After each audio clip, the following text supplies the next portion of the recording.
Samedi 8 mars, le Togo joint sa voix à la communauté internationale pour célébrer la femme. Au thème mondial de cette année, l'égalité pour les femmes, c'est le progrès pour toutes et tous, les autorités togolaises ont mis l'accent sur l'indépendance financière de la femme. Les échos de cette célébration dans cette édition. Et puis toujours pour améliorer la vie des femmes, surtout celles des zones rurales, une usine de grande capacité de transformation du maïs en farine vient d'être installée au Togo. C'était les titres de cette édition. Bonsoir à toutes et à tous. Tout d'abord, cette information pour débuter ce journal. Le président de l'Assemblée nationale de la Guinée-Bissau est en visite de courtoisie depuis ce samedi au Togo. Diallo Ibrahima Sori a été accueilli à l'aéroport international Gnassingbé Yadema de Lomé par son homologue togolais Dama Dramani, comme vous le voyez sur ces images. Et cette visite du chef du Parlement bissau-guinéen se situe dans le cadre de la coopération parlementaire existant entre les deux pays. On en vient à l'actualité de ce samedi. Aujourd'hui, 8 mars, le monde entier célèbre la femme. Une célébration aux allures de mobilisation pour ses droits, pour demander ou réclamer l'égalité entre elle et l'homme. Bref, lutter contre le déséquilibre entre les deux sexes. En soutien au thème mondial de cette année, à savoir l'égalité pour les femmes, c'est le progrès pour toutes et tous, le Togo met l'accent sur l'autonomisation économique de la femme. Et toutes les activités débutées cette semaine ont connu leur apothéose cet après-midi au Palais des Congrès de Lomé. Le compte rendu avec Christine Pétikialoudet et Edem Sussupo. Épouses, mères et actrices de développement, les femmes urbaines et rurales sont célébrées aujourd'hui. C'est leur jour ce 8 mars. Le Togo a choisi de porter une attention particulière au contexte socio-économique de la femme à travers le thème national « L'autonomisation économique de la femme, c'est le progrès pour tous ». Sur le plan économique, les femmes constituent 56% des actifs et une étude indique que les femmes ne récoltent directement que 10% du fruit de leur labeur. Il y a lieu de soutenir la gente féminine et lui prêter main forte afin qu'elle puisse émerger et contribuer efficacement aux actions de développement. La journée de la femme est donc l'occasion de rappeler les sujets essentiels sur lesquels les femmes rencontrent quotidiennement d'énormes difficultés, notamment sur les plans socio-culturels, économiques et institutionnels. Et ici, au Palais des Congrès de Lomé, l'on pense que les hommes, en tant qu'époux, ont un rôle déterminant à jouer dans le processus d'autonomisation de la femme, partenaire incontournable. Les hommes ont non seulement un avantage à aider les femmes, mais ont aussi la capacité d'aider les femmes. Et donc le premier rôle de l'homme, c'est d'aider la femme à avoir accès aux ressources qui doivent lui permettre de faire prospérer les activités économiques dans lesquelles elle peut être engagée. Les hommes ont aussi une responsabilité importante en tant que mari et aussi en tant que père, celui de donner à la femme la possibilité d'avoir plus confiance en elle. Parce que traditionnellement, on sait que les femmes ont des fois des difficultés à prendre plus de risques. Or, pour faire croître les activités, à un moment donné, il faut prendre ce risque-là. Et ce sont les hommes qui peuvent vraiment encourager les femmes à prendre ces risques en ayant plus confiance en elles-mêmes. L'autre élément qui est important, les hommes vont soutenir les femmes en leur donnant la possibilité de vaquer à ces occupations qui sont génératrices de revenus. Donc la liberté d'aller, d'exercer une profession, de mettre en œuvre une activité. Si la femme est autonome, économiquement indépendante, l'homme aussi est assuré, à l'aise à la maison, et puis les enfants sont bien traités à la maison, ils assurent ensemble l'avenir de leurs enfants. C'est une très bonne chose que le gouvernement a choisi ce thème qui concerne l'autonomisation de la femme. C'est très important.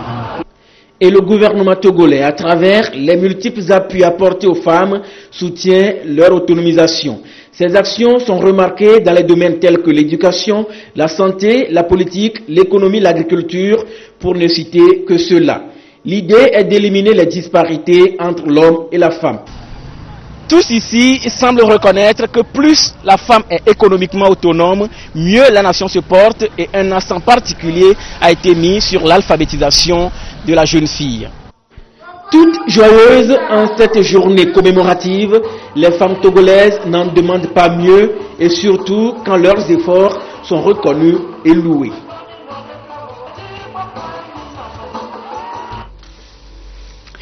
Les pays dans lesquels les femmes sont traitées sur un même pied d'égalité avec les hommes jouissent d'une meilleure croissance économique.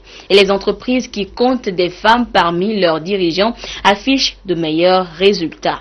Ainsi s'exprimait le secrétaire général de l'ONU Ban Ki-moon ce 8 mars. Et ces observations, plusieurs organisations de promotion des droits des femmes l'ont également fait, comme c'est le cas de l'Union nationale des syndicats indépendants du Togo, UNSIT, et la synergie d'action pour l'équité genre. Antoinette Romao-Vovor et Élisée Kodo. L'équilibre social et professionnel des femmes passe par une meilleure organisation du cadre de travail et de leurs droits.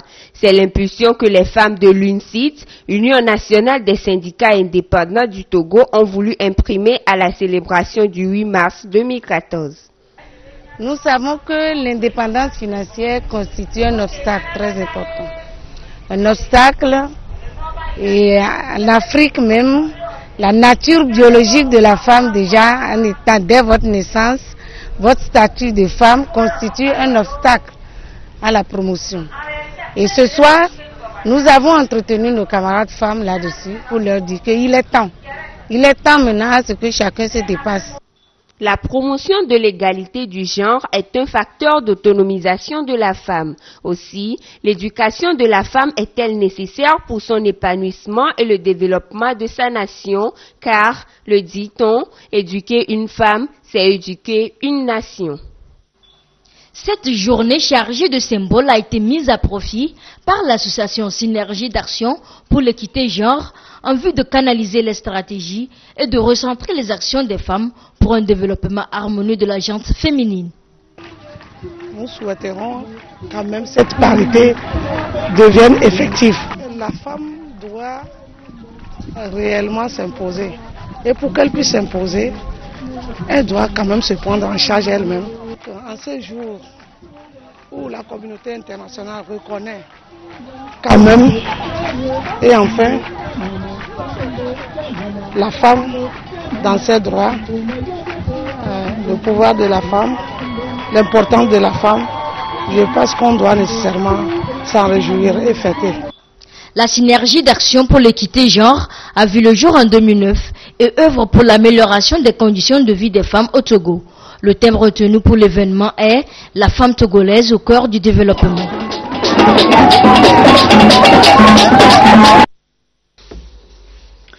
La journée du 8 mars est une tribune offerte pour sensibiliser la gente féminine sur tous les sujets.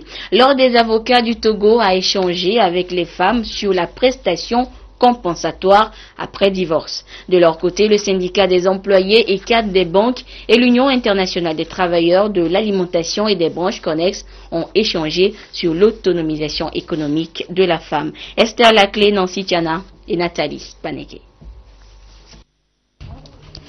Au moment du divorce, l'époux lésé a droit à une prestation compensatoire pour survivre. Il s'agit d'une somme d'argent versée à l'un des conjoints pour compenser la disparité de niveau de vie qui va se créer entre les époux après le divorce. Beaucoup de femmes, par ignorance, ne réclament pas ce droit et même les juges ont tendance à le refuser, ce qui est anormal. Ce 8 mars, l'Ordre des avocats a donc attiré l'attention des femmes sur l'existence de ce droit. Nous avons plusieurs degrés de juridiction. Lorsqu'elle n'est pas accordée, faire introduire les voies de recours pour qu'un jour il y ait jurisprudence en cette matière. Lorsque une demande de divorce est introduite, le juge est obligé de se prononcer sur cette compensation prestatoire, même si elle n'est pas demandée, même si l'un des époux ne le demande pas, le juge est obligé d'inviter les époux à se prononcer là-dessus. Comment est-ce que vous entendez régler cette prestation compensatoire? L'Ordre des avocats sollicite donc l'octroi de cette prestation dont bénéficient à peine 1% des divorcés au Togo. Même les hommes peuvent jouir de ce droit, raison pour laquelle il est impératif que les juges y accordent plus d'attention.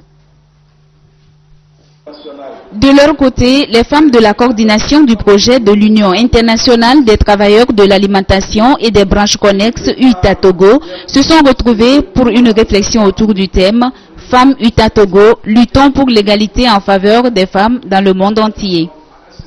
La journée de réflexion va consister en une causerie débat pour voir l'origine de la journée internationale de la femme et voir la situation des femmes en ce jour. Donc c'est l'occasion pour nous de voir les avancées que nous avons pu avoir après ces différentes luttes et de voir comment nous allons contribuer au progrès du monde entier avec notre participation.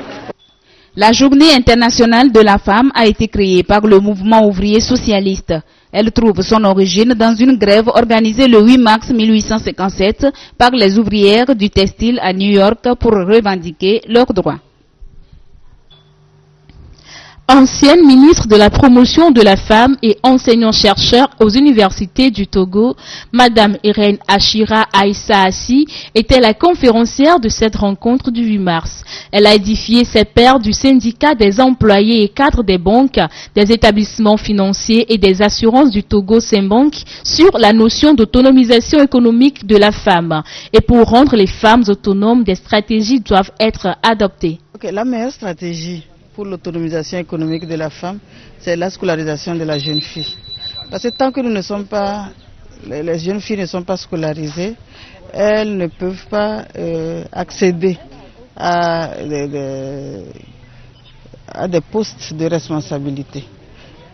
Une autre stratégie, c'est de faire des crédits aux femmes, surtout les femmes qui ont des activités génératrices de revenus. Mais faire le crédit aux femmes, ce n'est pas une panacée, dans la mesure où le crédit, les microcrédits peuvent devenir un endettement pour les femmes. Donc, il faut faire les crédits aux femmes, bien sûr, mais il faut des stratégies, il faut éduquer les femmes, il faut les former et pour la gérance de ces crédits-là, pour ne pas confondre et le capital et le bénéfice. Une femme qui est économiquement autonome se suffit. Bon, elle peut faire tout ce qu'elle veut avec son argent si elle travaille. Elle peut donner des éducations à son enfant.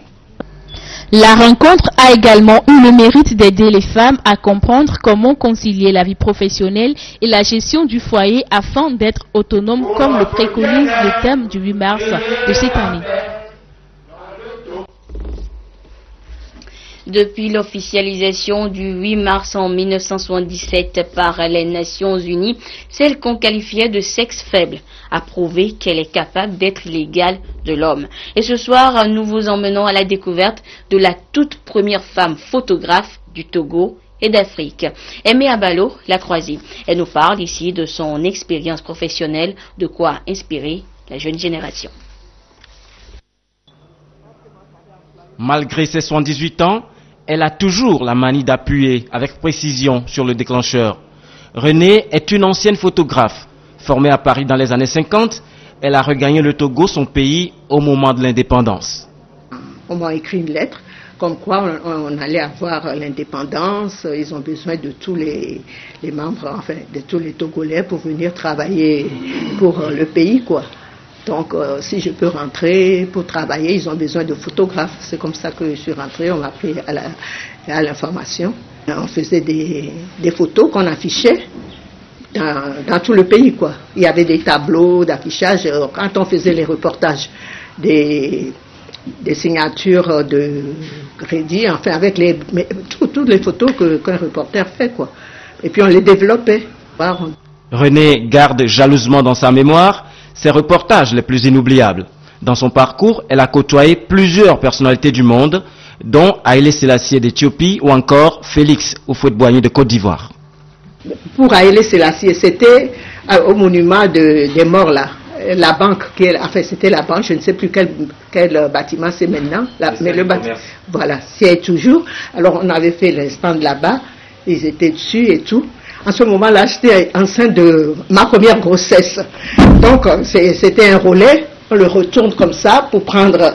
J'ai retourné le cordon qui a pris ma veste comme ça, moi je ne savais pas. Alors tout le monde applaudissait, je me suis dit, mais qu'est-ce que je passais? Et puis c'était moi qu'on applaudissait quoi, avec ma grossesse annule. Même la première fois que j'ai vu Oufoué, c'était au port, pas au port, au Waf. Parce qu'ils revenaient d'un voyage, je ne sais plus si c'est au Cameroun, au Gabon et tout ça, ils se sont arrêtés. Et puis il y a Olympio qui était devant eux, j'ai fait le reportage. C'est là qu'Oufoué a félicité Olympio pour lui dire, mais vous avez la première photographe noire, monsieur le président, bravo. Aucunement atteinte par le poids de l'âge, la première femme photographe du Togo et d'Afrique est un touche-à-tout. Elle invite la jeune génération à faire de même. Même quand je travaillais, eh bien, on ne gagnait pas beaucoup. Hein? Même ceux de maintenant, bien sûr, la vie a augmenté. Bon, je faisais des chips, je faisais de la confiture, du sirop que je partageais dans au supermarché, quoi. À l'Estroger, au Goiscore et tout ça. Et c'est pour ça, mon mari et moi, on a pu construire. Il faut avoir plusieurs arcs, hein, et à sa guitare, parce que, bien, tu travailles, tu as un seul métier. Si tu perds ce métier-là, qu'est-ce que tu vas faire? L'ancienne photographe partage sa retraite entre Lomé, Paris et d'autres destinations auprès de ses enfants et petits-enfants. Bientôt, elle fêtera ses 80 ans. Mais le choix ne sera pas facile pour elle. Chacun de ses proches veut avoir le privilège de l'accueillir chez lui pour la fête. Et des femmes d'exception, le comité Femmes Leaders s'est donné pour mission d'en récompenser, voilà déjà 5 ans. Mais la grande interrogation réside dans les critères de sélection de ces femmes dites leaders et les missions qui leur sont assignées. Rachel Aokou nous répond dans ce dossier.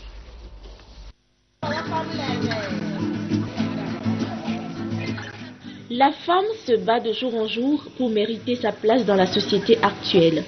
Qu'elle soit fonctionnaire, ménagère ou encore entrepreneur, elle s'évertue à tous les niveaux pour s'affirmer et atteindre, si possible, des échelons supérieurs.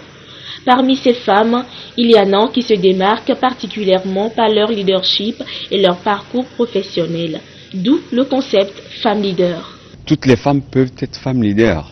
Les caractéristiques d'un leader, c'est un rassembleur, un bosseur, celui qui a le sens d'une vision, qui a du charisme, qui a de l'écoute. La femme leader, c'est celle-là qui a la capacité d'être leader, mais aussi qui a la capacité d'allier l'activité au foyer et l'activité professionnelle. Donc la femme a un double avantage d'être leader en ce sens, parce que elle est très forte de tenir un foyer, elle est très forte d'avoir une profession qui l'élève dans la société. Donc voilà ce genre de femmes que nous essayons d'amener vers la lumière pour la jeune fille togolaise. Femme Leader, une initiative qui, au-delà de la promotion de la femme, lance un signal fort à la jeune génération. Femmes leaders qui, une fois sont choisies en tant que telles, ont pour mission d'incarner ce modèle pour la jeune fille, d'incarner cette exception qu'elles ont déjà. Pour nous, c'est d'accompagner ces femmes à travers plusieurs projets de sensibilisation de la jeune fille et de prise en charge dans une certaine mesure, parce que pour nous aussi, c'est de soutenir les filles les plus méritantes selon qu'elles ont des difficultés par rapport à la famille à laquelle elles appartiennent, alors qu'elles ont la volonté de poursuivre les études, elles ont la volonté d'aller très loin. Donc nous avons des partenaires qui nous soutiennent avec des bourses d'études. Donc pour nous, c'est d'amener ces femmes à sensibiliser, à tenir un discours de leadership vis-à-vis de la société togolaise, vis-à-vis des jeunes. Depuis 2009, le comité Femmes Leaders a révélé plus d'une vingtaine de femmes d'excellence. Une synergie se crée alors entre ces femmes qui constituent des modèles de réussite pour la société et pour les jeunes filles.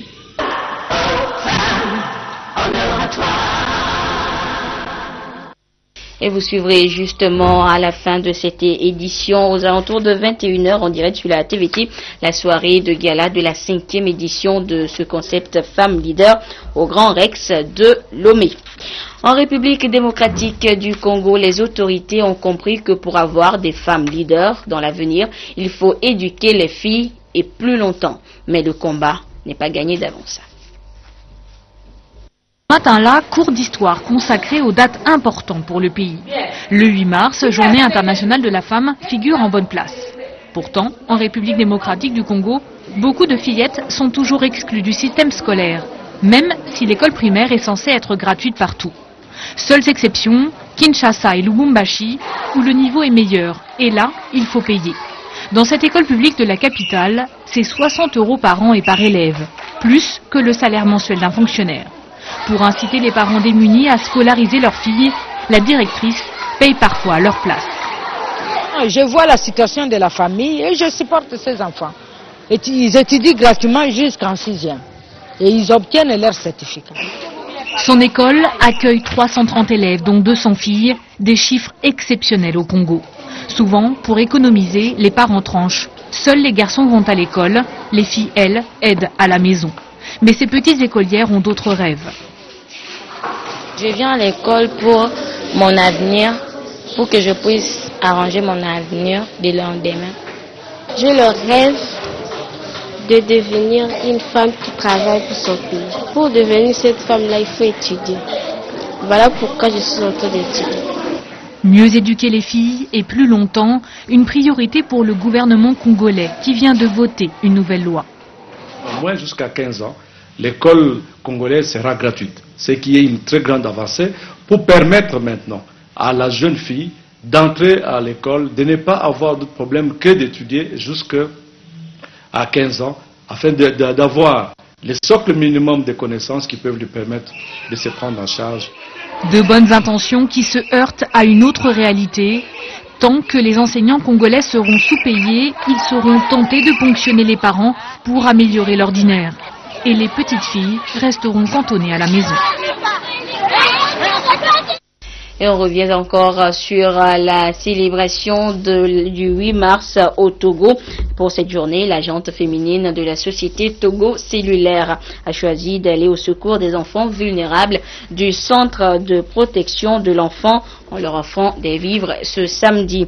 Et après ce don, elles ont également organisé un déjeuner-débat sur le site de la direction générale pour rappeler à toute l'importance de l'autonomisation économique de la femme. Le compte rendu avec Ali Ouro Titri et Albertine Yakina.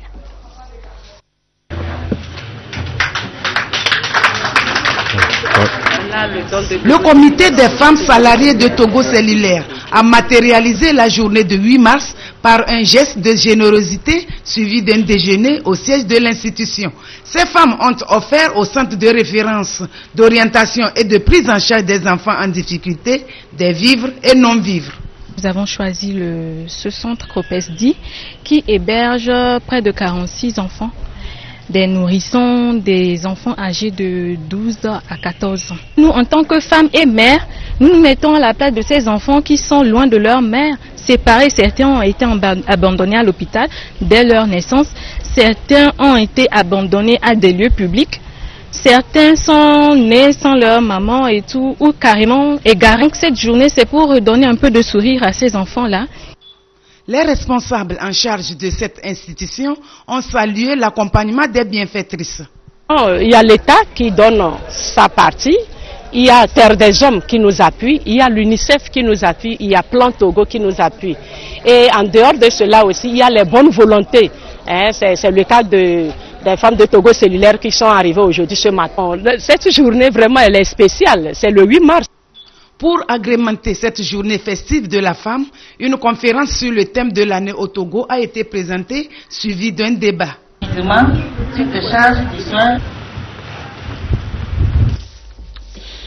Autre actualité, moudre de la farine, qu'elle soit du mil ou du maïs, a toujours été une épreuve non des moindres pour les femmes et surtout celles des zones rurales. Les autorités togolaises en développant l'agriculture n'ont pas oublié ce côté de la chose. Une usine de grande capacité est installée depuis peu au Togo pour produire de la farine de maïs pour les populations togolaises. Au bonheur des femmes s'ajoute celui du paysan qui trouvera ainsi sur place des débouchés pour sa production. Et c'est le ministre de l'Agriculture, Orokura Agadazi, qui a procédé cet après-midi, vous le voyez sur ces images, au lancement des activités de cette usine. Nous reviendrons plus en détail sur cette cérémonie dans nos prochaines éditions. Direction maintenant l'Afrique du Sud, où les dérives de la police créent une fois encore le buzz. Les images d'un homme nu roué de coups par des policiers alimentent les discussions. Et c'est la première information de l'Afrique en bref. La diffusion d'une vidéo d'amateurs montrant des policiers et des vigiles en train de brutaliser un homme. Sur ce document, filmé au Cap par un riverain, des policiers retirent les vêtements de la victime avant de lui asséner des coups à plusieurs reprises.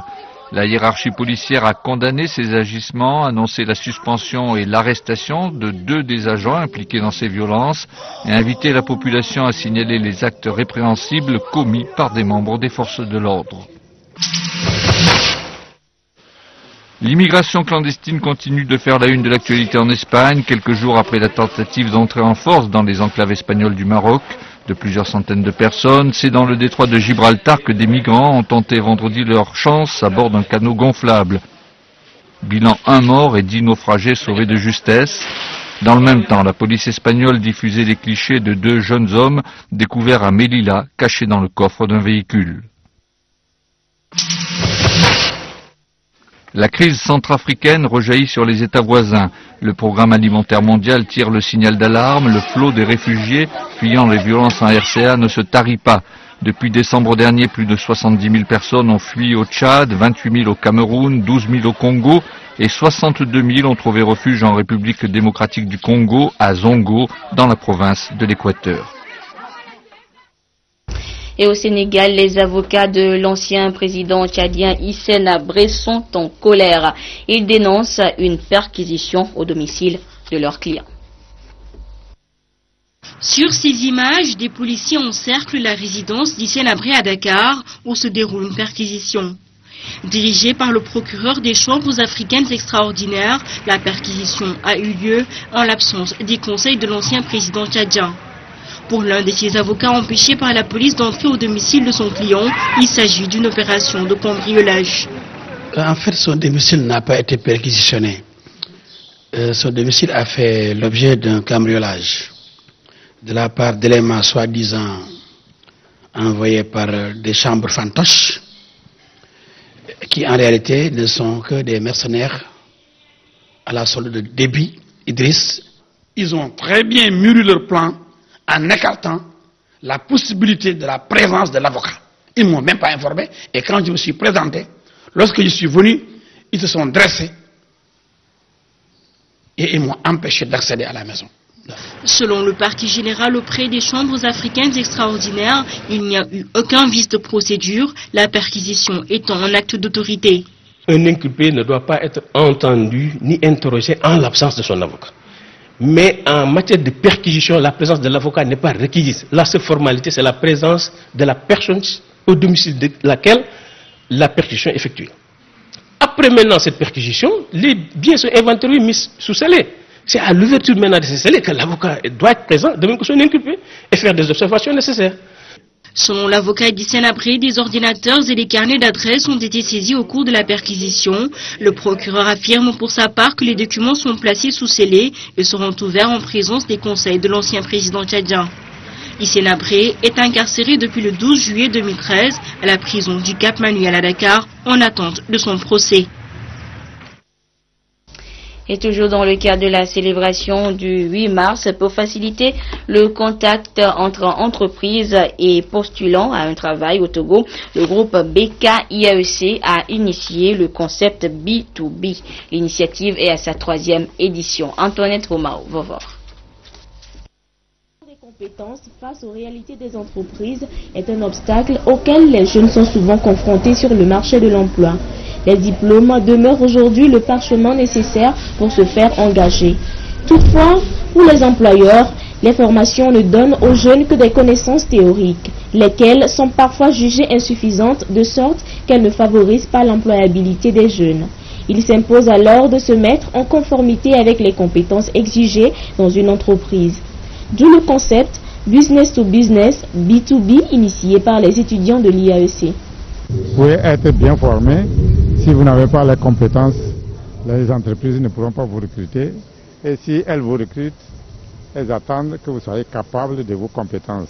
C'est pour cela que nous, on essaye de faire le mariage entre la formation théorique en classe et la formation sur l'État, et avec des séminaires, et avec des journées d'étudiants africains, et avec la nuit de l'intégration, et maintenant avec la journée de la femme africaine.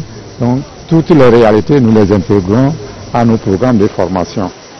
Le développement des programmes adaptés au marché de l'emploi, l'instauration des partenariats entre les structures de formation et les entreprises sont donc importants afin de garantir une adéquation optimale entre les emplois et les formations et de faire en sorte que les mesures de reconversion offrent aux demandeurs des connaissances qui maximisent leur aptitude immédiate à l'emploi. Le projet Salon estudiantin de l'entrepreneuriat est à sa 3e édition avec pour thème compétences et réalités d'entreprise. Cet événement vise aussi la promotion des femmes à travers la célébration de la Journée internationale de la femme.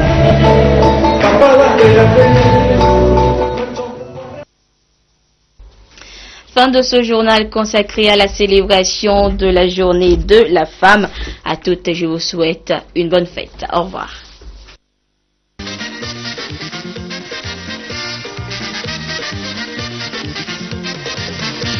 C'est la journée de la femme, les femmes, à vous les honneurs. Vous êtes nos mères, nos épouses, aujourd'hui c'est le jour des fleurs. Vous êtes amour, charme et douceur, lumière et celle du foyer. Vous qui inventez les hommes, présidents, rois, fous et voleurs. Vous êtes bonheur et l'orgueil, la vie et la mort des hommes. Malgré tout ce que vous êtes, nous vous aimons, car la vie c'est vous. Malgré tout ce que vous êtes, nous vous aimons, car la vie c'est vous.